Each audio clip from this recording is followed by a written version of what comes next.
Good evening, I'm Adrienne Arsenault. Andrew is away. Tonight, anger in New Brunswick over a cluster of new COVID-19 cases. The circumstances of this outbreak were completely preventable. How it happened shows just how fragile a reopening can be. More nursing staff, more PSWs on the floor. What Ontario could do right now in its long-term care homes. All of a sudden there's other problems that were never really thought of. Stiff necks, sore backs, welcome to the side effects of working from home. And a presidential shot at social media giants. Nothing more than a political activism group or political activism. Donald Trump's move to regulate in the name of free speech. This is The National. For much of the time since the pandemic began, New Brunswick has been a model of getting things right. Well, tonight the province can provide another lesson, showing just how fragile a reopening can be. There is bitter frustration over an outbreak of COVID-19 in that province, linked to just one man, a doctor. The province had been winning this fight with no deaths and all 120 cases resolved. So see how their curve was virtually flat compared to all of Canada? But now, just days after rules were lifted, thousands have lost their new freedoms. Harry Forrestal shows us why. Water bombers near the city of Campbellton load up to fight a nearby fire. But residents here already feel burned. Virtually COVID-free for weeks, New Brunswick faces a new outbreak, centered right here. There are 3 new confirmed cases of COVID-19. Health officials had warned COVID-19 would return. What's shocking is that a doctor caused this outbreak, someone who should have known better. The circumstances of this outbreak were completely preventable and happened in spite of all of our efforts to keep the virus at bay. The doctor from the local hospital crossed into neighboring Quebec on personal business. He returned with COVID-19, didn't self-isolate for the required 2 weeks, and instead went straight back to treating patients. At least 150 people may have been exposed. You know, put away for a while, because that's not right what he did there. Because half of the city is going to be infected with that there. New Brunswickers have been reveling in their status as a province that beat COVID-19. No contagion haunting nursing home corridors, no deaths. A hard-won victory now put at risk. Any healthcare professional that, traveled outside the province and if that is the case and did not come back and self-isolated, obviously, it is of great concern and disappointment. CBC isn't identifying the doctor out of concern for his safety. But Premier Blaine Higgs made clear today there will be consequences. Information have been passed along to the RCMP to determine exactly what took place and whether charges are warranted. People here were just beginning to enjoy the lifting of COVID restrictions. Now it's back to family bubbling and closing businesses that had only just reopened. Harry Forrestal, CBC News, Fredericton. Officials in Newfoundland and Labrador are hoping to avoid a new outbreak themselves as the province deals with its first new COVID case in more than 2 weeks. Health officials say it involves a man who's in his 40s who lives in the province's Eastern Health region. That includes St. John's. The case is said to be travel-related, but it's not yet clear from where. Contact tracing is now underway. Ontario's premier is promising action in response to Tuesday's scathing military report on horrific conditions at 5 long-term care homes. A full fix will be a monumental task, but what could be done right now to help a system broken long before COVID-19? David Common has a look. Listen carefully.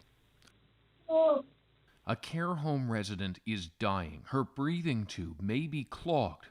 Often overwhelmed staff not around. She died alone, struggling. Marie Harris was her daughter, and a year ago told CBC Marketplace about the many deficiencies. There should be legislation that has to have more people to take care of our loved ones. More nursing staff, more PSWs on the floor.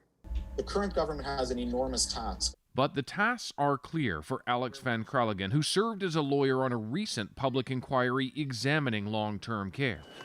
It, along with workers, academics, and families, point to a need for minimum staffing ratios in nursing homes. That would mean more staff and likely higher pay to attract, retain, and offer better training to people in an industry facing a years-long staffing crisis. It's made me very sad that we've had to come to this awful moment to make these sorts of changes when people were ringing the bell for so long about the problems in the system. Then there are the hundreds of older buildings. Many of the beds inside only meet the standards from nearly 50 years ago. It often means multiple residents are crammed into one room, a nightmare for infection control. We need their support if we want to change the system, a broken system. Doug Ford came to power on a promise to cut spending. He's now asking Ottawa to foot the enormous repair bill. Long-term care was in crisis long before COVID. The question is what governments and taxpayers will do now to fix it. David Coleman, CBC News, Toronto. Now, while Ontario and Quebec, for that matter, struggle to get their situations under control, they might take a look at how BC handled things. Ashley Burke looks at its early and decisive actions. Debbie Cote says her mother deserved better.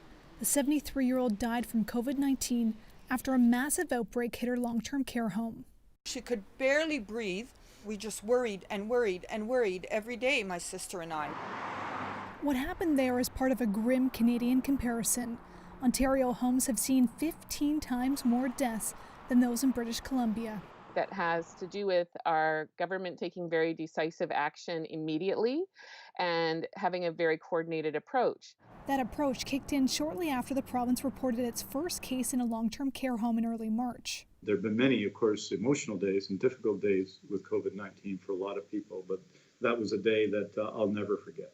Health officials quickly took control. They had one organization distribute personal protective equipment to all the homes. They made sure staff were assigned to one facility only, not working at multiple locations. Then they increased the pay. In other words, if you were choosing between facilities with different rates of pay, the ones with the lower rates of pay would have inevitably had no workers under those circumstances, which didn't make any sense.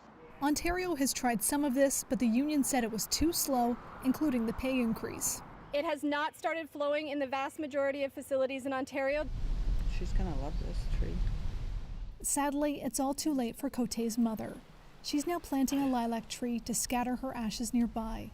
She wants to be close after having to stay so far away when her mother needed her most. Ashley Burke, CBC News, Ottawa. Now, Central Canada is still the epicenter of the Canadian outbreak, and today's numbers prove that once again. Quebec has reported 563 new cases today. That's been relatively consistent over the past few days, while Ontario has reported 383, an uptick after several days below 300. Those two provinces present the bulk of Canada's nearly 90,000 confirmed cases. Those big numbers are updated every day, but as Jonathan Gatehouse shows us, Ontario is drawing criticism for some extraordinary gaps in its pandemic data that keeps health officials flying blind. As fears of COVID-19 ease in Ontario, so do the public's precautions. A problem some experts blame on a lack of government information. I think it's very difficult for the average citizen to still understand why they need to physically distance and isolate themselves. So I'm going to take your oxygen, So what's missing? and your temperature. Details on things like testing, tracing, PPE availability, and the conditions that help spread the disease. The province's unwillingness and inability to collect the appropriate data and in turn share it with the public and public health units is hindering our response to COVID-19. It's not clear whether the government is unwilling or simply unable to be more transparent. Ontario's 34 health units send swabs all over the province for processing. Results could come back via computer, phone, fax, or even Canada Post. Some health regions tell CBC News even they don't know how many tests they've performed, just how many positive results have come back. And of the 7 units with the most cases, only 3 are sharing daily test numbers publicly. Having data is really important for all aspects of tackling COVID-19. It lets us anticipate problems and plan for them. And if we don't have that information, we don't have an understanding of where our blind spots are. It's a sharp contrast to provinces like BC and Alberta that post daily regional testing numbers, or Quebec, which reveals local hotspots. And finally, there's New York City, perhaps the hardest hit place in the world, which makes all of its COVID information public. A model of transparency after all the worst fears came true. Jonathan Gatehouse, CBC News, Toronto. Now, more than 3/4 of Ontario's cases are in the Greater Toronto Area, many of those in Toronto proper. But until yesterday, we didn't know where in the city those cases were being detected. Municipal health authorities unveiled detailed geographic information showing which neighborhoods have been most affected by the virus. There are clear hotspots, and their locations could tell us a great deal about how this virus works and who is most at risk. Thomas Daigle looks at one particular area. North St. Jamestown, a neighborhood just a short drive from downtown Toronto. It's lined with high-rise apartment buildings and now stricken with more coronavirus cases than other nearby communities. Very sad because I know we have a lot of homeless people who live around here as well as elderly people. They should give out masks because some people can't afford to buy it. The neighborhood has 130 known COVID-19 infections. Compare that to just 32 in the next district over. They're mixing in hallways, mixing in elevators, mixing on the way out the building, and then mixing at home. So that and these are basically unavoidable factors. The population density in nearby Cabbagetown is lower, the average household income higher. Both are factors thought to influence who's at risk. Now, Toronto Public Health will use the data to help groups hardest hit. It might mean having a mobile testing site available at some of these places, for example. Or it might mean something like what this group does, handing out supplies to people in need, kits that now include masks to protect against the virus. A lot of people say, well, we're all in the same boat, and we are not all in the same boat. COVID has attacked disproportionately the more vulnerable among us. Case in point, all those outbreaks in long-term care facilities. North St. Jamestown is home to this one where the virus struck hard, so that might skew the numbers slightly. Still, there's a need for more answers about why so many around here are falling ill. Thomas Daigle, CBC News, Toronto. Police in Toronto have released some shocking surveillance video of a brazen shootout that left a 21-year-old man dead on Tuesday. You can see the moment the gunfight begins. In the middle of it all, a 6-year-old boy running scared as the bullets just miss him. Moments later, his mother scrambling to get him to safety. When individuals decide to come downtown to the largest city in the country and have no care in the world, in killing anyone in their way is beyond comprehension. DiMaggio Jenkins, a rising rap star known as Houdini, was believed to be targeted. 2 others were shot, but are expected to recover. There are a lot of questions tonight about what happened yesterday in the moments after police were called to a Toronto apartment building and before a woman inside plunged to her death from a balcony. Ellen Morrow with what her family is saying. The mother and brother heard commotion in the apartment and then heard Regis cry out, "Mom, help, mom, help, mom, help." A mother's heartbreak, a tragedy that began when she called the police for help. My daughter ended up dead, so I don't understand. Regis Korchinski-Paquette had epilepsy and experienced a seizure earlier in the day, says her family, causing her mental health distress and conflict in their apartment. Police were called to help de-escalate. The family says the 29-year-old was alone in the unit with officers when she plunged to her death from a 24th floor balcony. The case has been referred to Ontario's Special Investigations Unit, a police watchdog agency. This is my sister. She means so much to me. We need to find justice for her. Toronto's police chief expressed condolences and defended his force. I support my men and women based on the limited information that I have right now, and I do hope that the public has an opportunity to hear the absolute truth. And I will tell you, I stand for transparency and accountability 100%. A CBC News investigation 2 years ago found nearly half of Canadians who died in encounters with police since the year 2000 were mentally distressed. Korchinski-Paquette's loved ones believe race was a factor too. I just don't feel that this would have happened in a different area and with a different race. I woke up this morning saying she shouldn't be dead.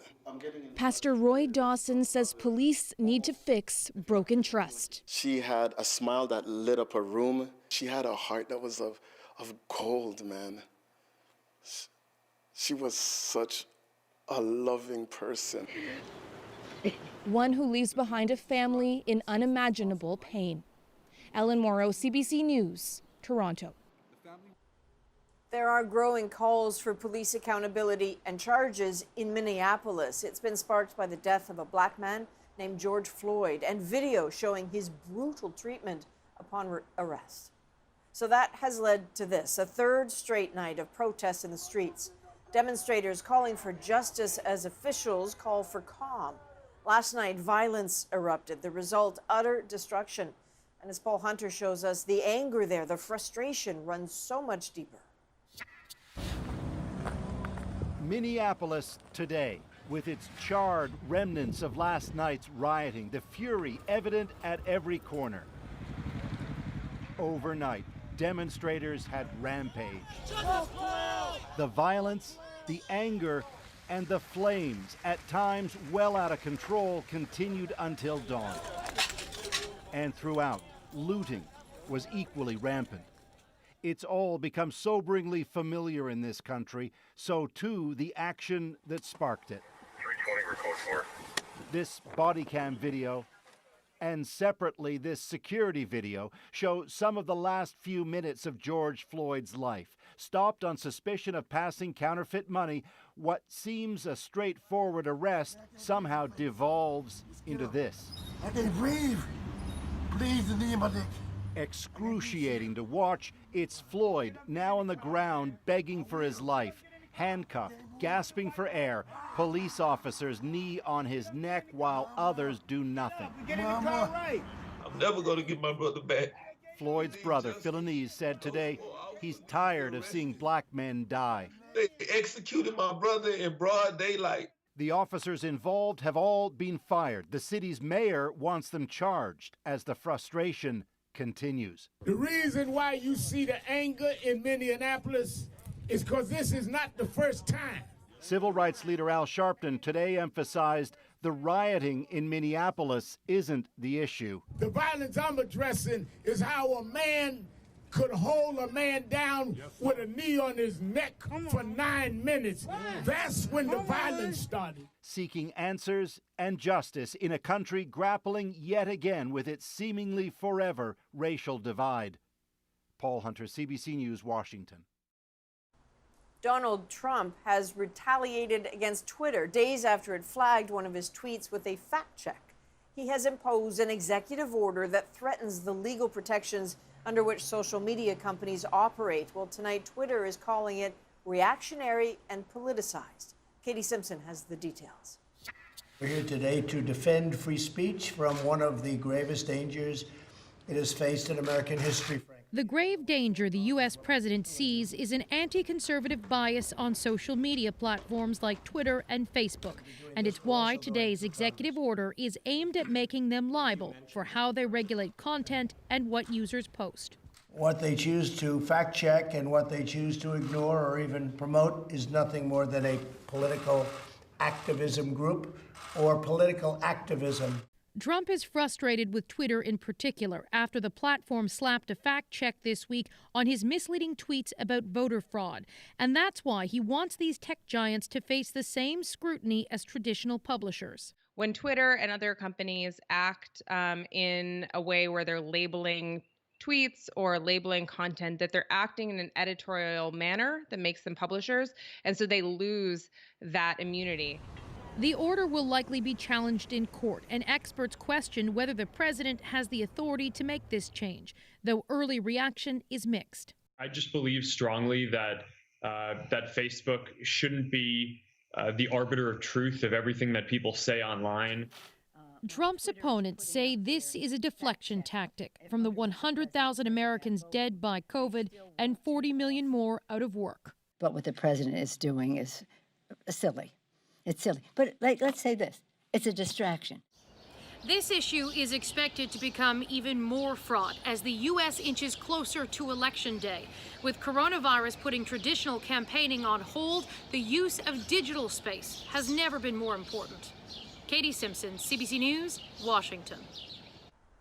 So now let's circle back to COVID-19 and a global tour of the pandemic.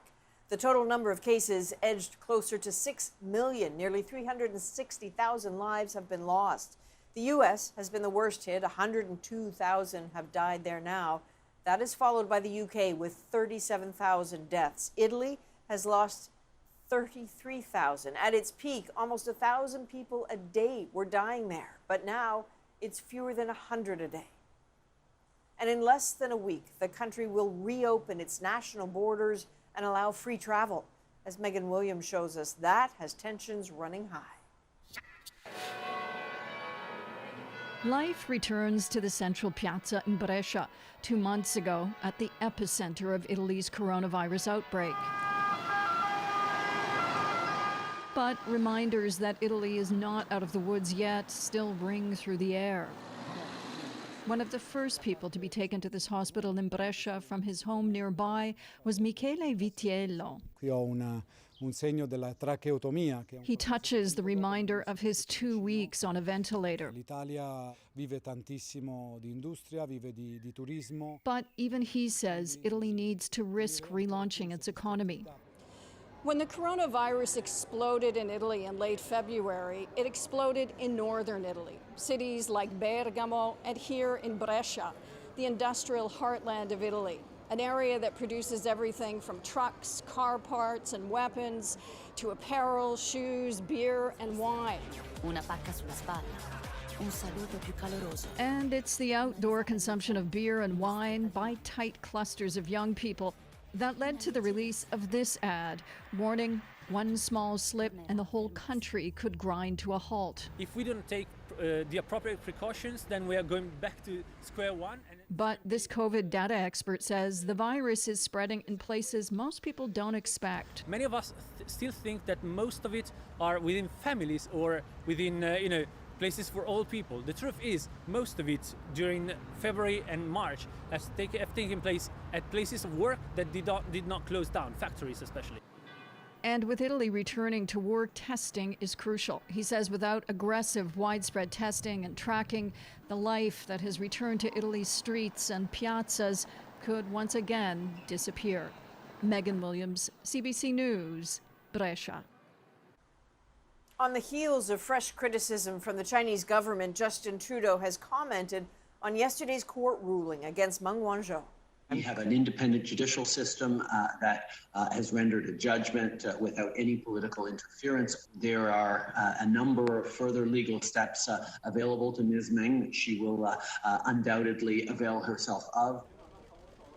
After the ruling against the Huawei CFO, China's foreign ministry warned its relationship with Ottawa could face what it calls continuous harm. If your dining room has turned into your office, you might be familiar with work from home syndrome.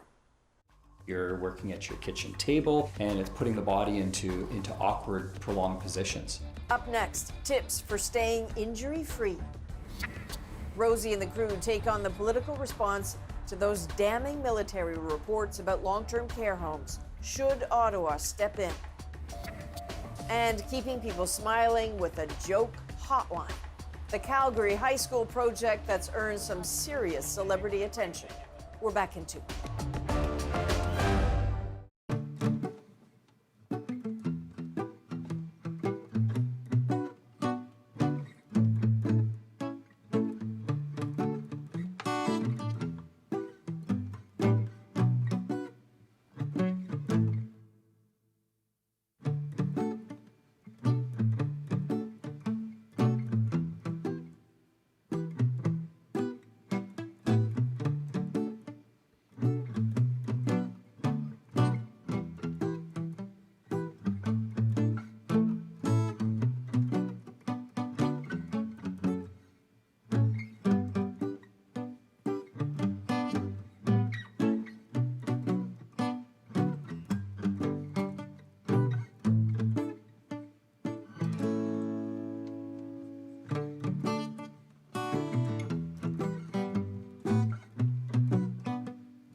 Whether it is feline interference or canine supervision, our four-legged friends are certainly enjoying this whole work from home thing. And while they are certainly a benefit of working at the dining room table, there are some drawbacks too. So many of us fled our offices without any idea just how long we'd be doing this for. We are still making do with makeshift workspaces. And as Bonnie Allen shows us, our bodies are starting to pay the price. Ryan Halata has built 2 home offices in his Regina basement, one for himself and his kids, the other for his wife. She even tried using an ironing board as a stand-up desk, but it wasn't very stable. So he jury-rigged a desk using an old door, a bookshelf, and a laundry hamper. The main thing was just to make something that was going to be comfortable so that I didn't, end up, hunching over something. But not everyone has those carpentry skills or ergonomic chairs. In March, millions of Canadians were forced to leave their properly engineered workstations behind as they rushed home to makeshift offices. Now some need medical treatment. Chiropractor Doug Pattison is back at his clinic and busy. We did the best we could to get people out of the workplace to keep them safe from COVID, but now all of a sudden there's other problems that were never really thought of that are emerging.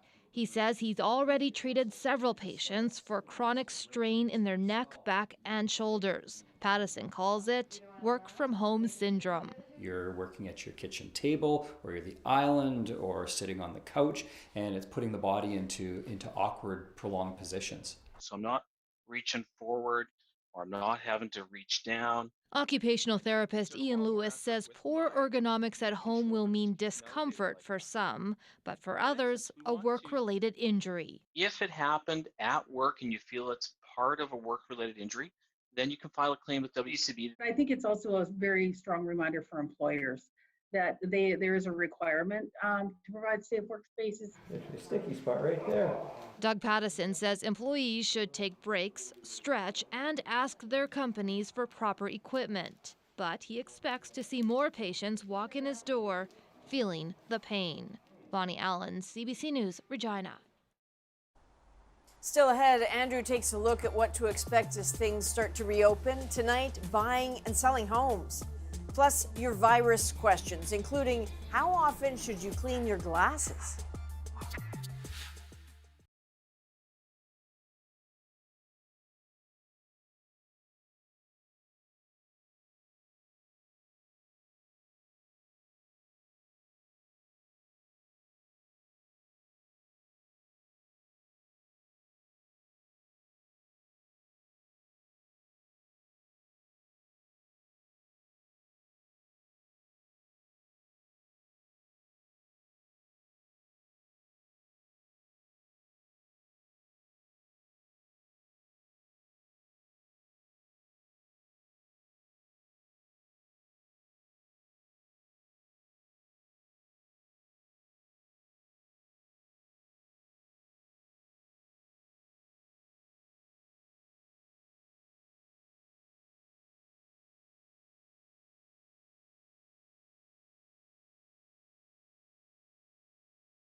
Welcome back. This pandemic has made doing just about everything harder, but so much of it has to happen anyway. So industry by industry, people are adapting.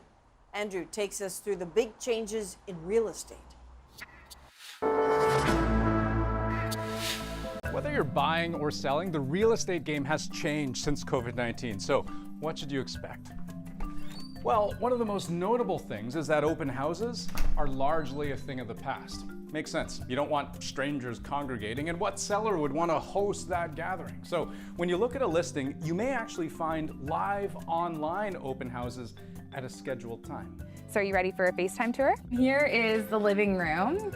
Now you can still potentially arrange for a private showing, but just be prepared to answer a few questions to reassure the seller. Some of the forms offered by brokerages go into your contact history. So have you had any contact with somebody with COVID-19? Do you have a fever? Do you have any symptoms? Had you traveled recently?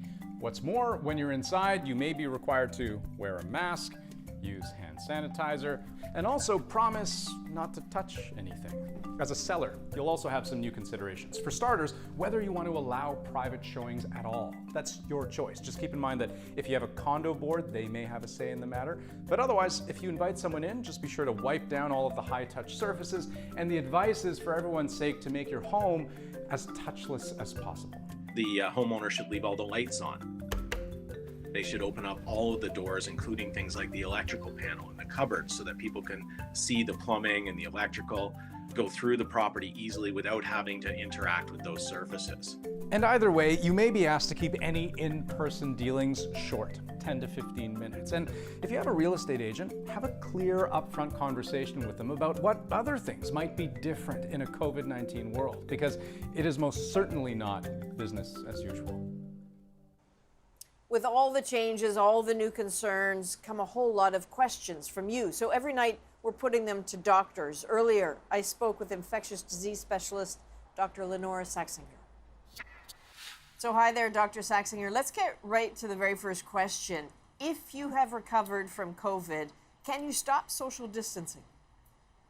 That's a logical question. Theoretically, we think you should be potentially immune, at least for a period of time, but I think there's some benefit to obeying the rules and being seen to be obeying the rules, because if you're out in public and there are people not distancing, it could be upsetting to others. And so until we have an official recommendation, I would say we should continue to observe social distancing in case you're not immune, and also to be a good example.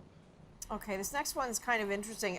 What happens if a pregnant woman contracts COVID?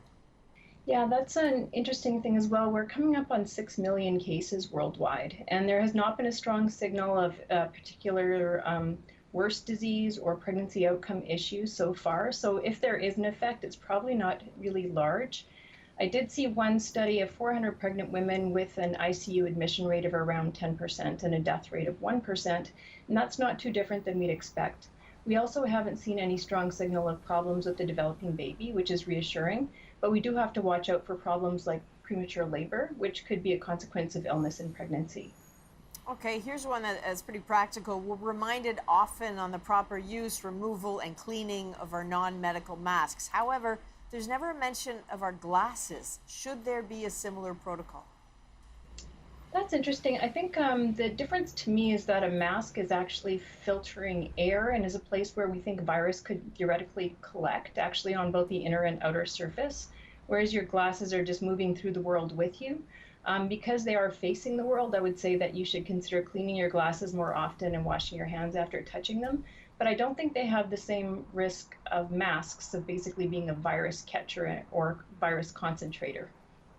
Okay, we have time very briefly for one more. We're aware of how sensitive a dog can smell. Some have been trained to sense cancer. Will we see a time when they may be trained to detect coronavirus?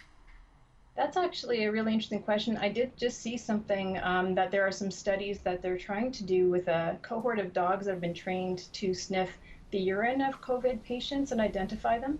And if they can verify the training of the dogs, they're going to move on to start testing patient samples that way. But in all of the dog studies, it's clear that they can sense, metabolic or other derangements very, very sensitively, but the standardization between dogs has always been a problem. So I will also watch that with interest. That sounds like a good story. Thank you very, very much, Dr. Saxinger. My pleasure. Thank you. We are asking your questions as often as possible, so send us the questions you have. Message us directly on Instagram at CBC The National, or send us an email at covid@cbc.ca. Still ahead on The National, a couple that overcame a long-distance relationship are now facing a new, incredibly rare obstacle, the same cancer diagnosis. We have each other and we understand each other a lot more now than we did before. Their story ahead. But first, it's Thursday, so Rosie and the At Issue crew are here. Adrian, tonight we're going to look at the response to those military reports into long-term care homes in Ontario and in Quebec. From calls to action to political fixes, what does the way forward look like? That's next with Andrew, Chantal, and Althea.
There are things in there that are extremely troubling, and we need to take action. Mr. Trudeau, if you really want to help us in long-term care facilities, please increase your transfer in help to all provinces.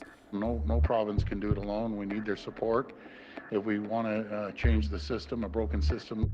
Calls for action from all levels of government this week after two back-to-back reports from the military exposed the situation in some long-term care homes in Ontario and in Quebec, a situation obviously only made worse by the COVID-19 crisis. So what kind of political response is needed to fix this problem?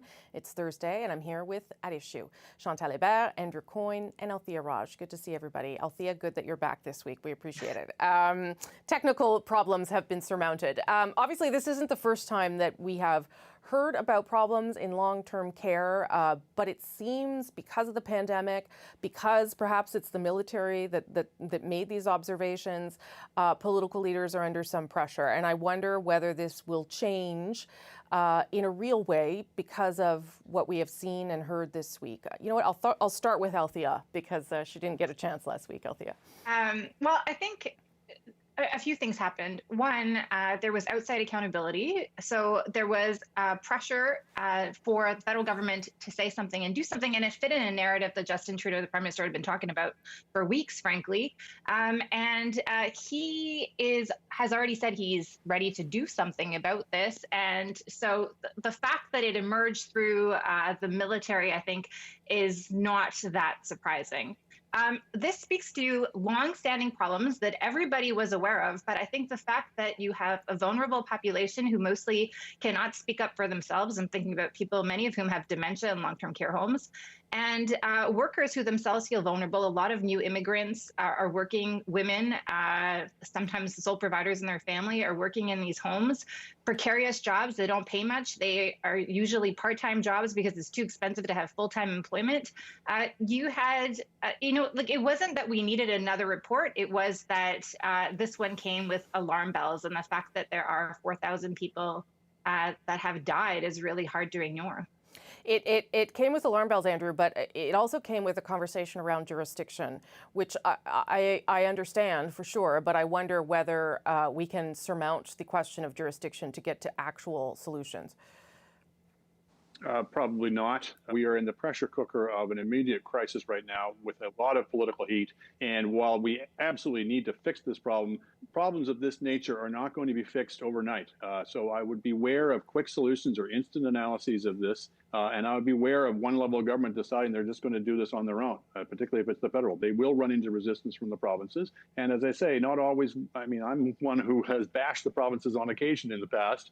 But this is the kind of thing that is, by its nature, hard to run out of Ottawa. I can't imagine the feds would be too interested in micromanaging it, but they are going to have to get the provinces on board, and that will have to involve those long, tedious discussions that sometimes we yawn at. Yeah, it doesn't seem as though the federal government wants to take it over. Even the conversation around the Canada Health Act, it doesn't sound to me, Chantal, like Ottawa is very inclined to go down that road. No. For one, extremely difficult or resistance from the provinces. The fact is, Andrew is right, the provinces run the healthcare system, and it's not just a jurisdictional issue. They have the expertise to do so. So up to a point, if you want to improve the system, if you want, for instance, to make long-term care part of the umbrella of public health care, you need provinces to buy in, because that would be part of an integrated system, and they run the system. There is no way that the federal government can do this or arbitrarily bring it under the umbrella of the Medicare system. But the other issue for the federal government, if it wants to be a force for reform in this, is at some point the Trudeau government is going to have to make a choice. Its big healthcare social policy initiative was supposed to be pharmacare. At this point, I'm not sure that public opinion or need is there rather than in long-term care. Yeah. And federal money is only going to have to be on the table to buy reforms. I don't believe you can move ahead with 4 or 5 reforms at the same time in the fiscal context that will be the fiscal context of the post-pandemic era. Yeah, I think that's a very good point, Althea. Does it mean that the federal government has to, shift some of its own priorities around where it was going to focus on healthcare? I agree. I think it's possible that national pharmacare kind of gets put on the back burner while the government looks at strengthening the welfare system, the social safety system, in different ways.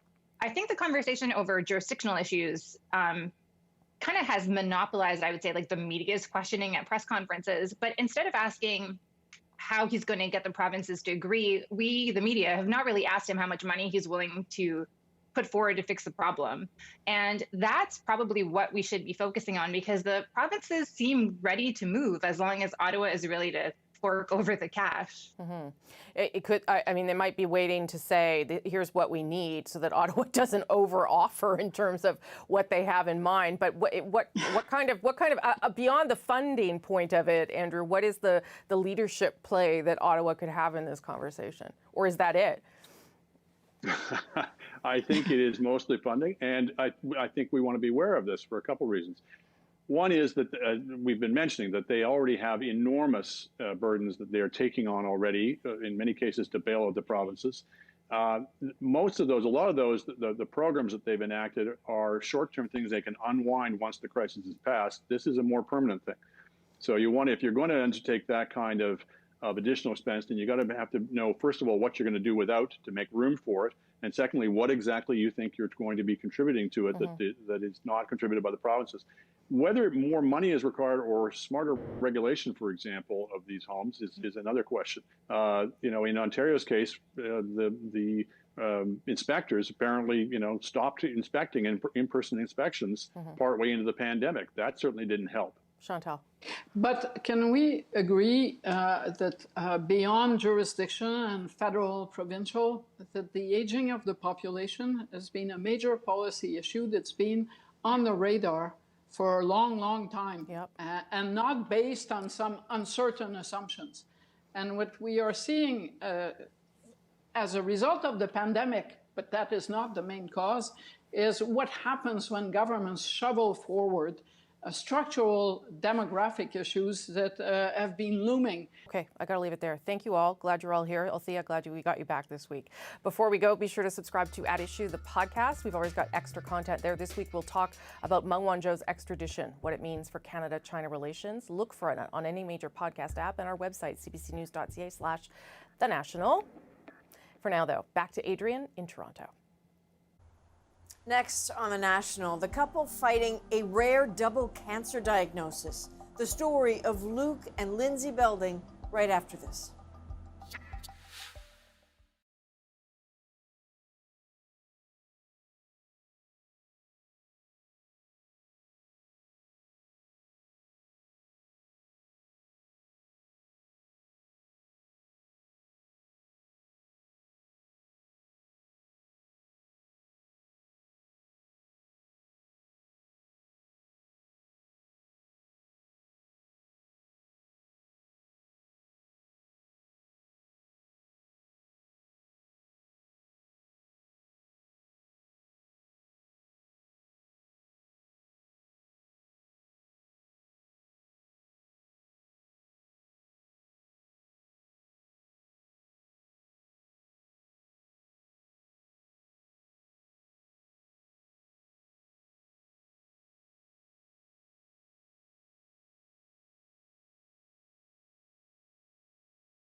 We'd like to introduce you now to Luke and Lindsay Belding. They worked through a long-distance relationship to finally start their lives together in Winnipeg.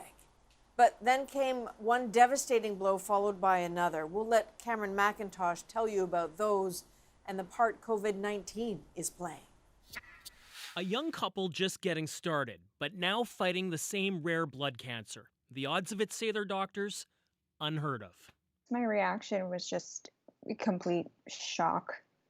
There's really no better way to describe it because it's just unexpected. For Lindsay and Luke Belding, it started in 2018. 2 weeks after getting engaged, Luke was diagnosed. They married in the hospital as he was being treated. Earlier this month, he was in treatment again and about to come home. Unfortunately, I wasn't getting to go home with Lindsay like we had planned. Because she suddenly got sick. Doctors wanted to know what it was before sending Luke home. That's when Lindsay was diagnosed. You get a little bit of denial in there. You're like, wait, but this is what Luke has, not what I have. Acute lymphoblastic leukemia, those purple dots in this magnified blood smear, develops in white blood cells. It's rare and it's serious. It was easier to handle my own diagnosis having been through it with Luke. Now Lindsay is in treatment. Luke is home with a weakened immune system. The last time I saw her would have been the day I was discharged. She was moved up to the ward, and we had about 24 hours. So far, my day-to-day has been pretty good. My side effects have been minimal from the chemo I've had so far. We message each other all the time, checking up to see how she's doing with her treatments and how I'm doing at home. Luke from New Brunswick, Lindsay from Massachusetts. The pandemic is keeping their families from traveling to help. They have friends. There's a GoFundMe to help cover costs. Lindsay says as a couple, they're uniquely equipped to deal with it. We have each other and we understand each other a lot more now than we did before. As random and unfair as it all is. Cameron McIntosh, CBC News, Winnipeg. And we wish them all the best. The moment is next. The Calgary high schoolers with a plan to make you smile.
Gem.